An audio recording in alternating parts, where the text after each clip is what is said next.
displaying and showcasing the decision-making process that law enforcement officers have to do when we do that in simulation with a scenario presented to the students.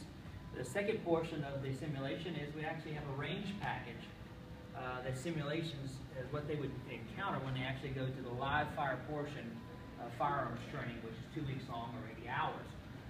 We can evaluate as instructors how these students are going to handle a live weapon as we get out to the live fire range, and we can also get an observation of their gun handling skills and the fundamentals. We can train that in a sterile environment without having a live gun in their hand. Start off.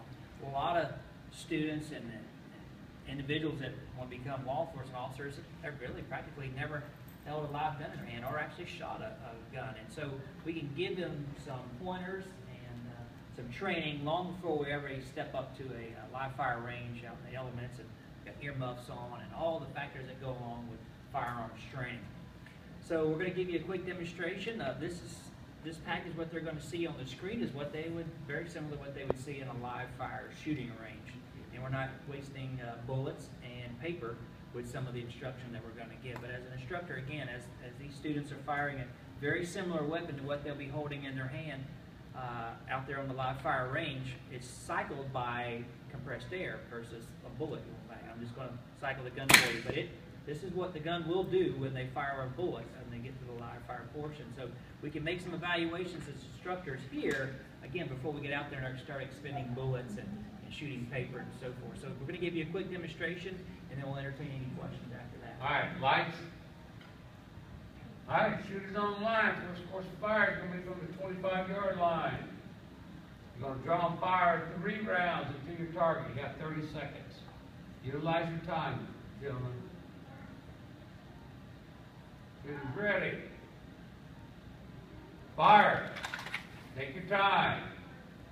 Nice swing trigger pull.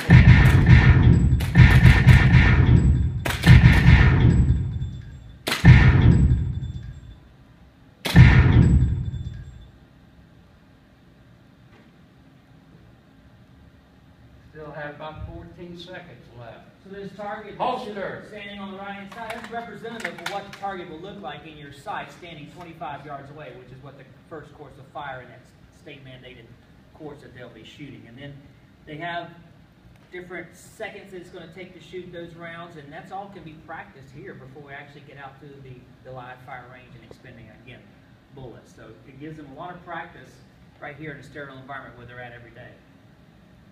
So we can evaluate what the shot placement would be. This gentleman, I'll pick on him, number 2. You see his shots were all low. We know as instructors and experience that some people, they don't like that explosion in front of their face for a gun, and just before that goes off, they kind of dip their hand down, and so the bullets would be taking a lower turn. So we can kind of correct some of those measures and evaluate and talk to them here in a sterile environment, again, before we're actually expending bullets and paper. Any questions? Do we get a chance? We don't have time. They really got you on a tight schedule. We're seeing you guys rotate in and out here like a revolving. When I come back. No, ma'am. It's at the sheriff.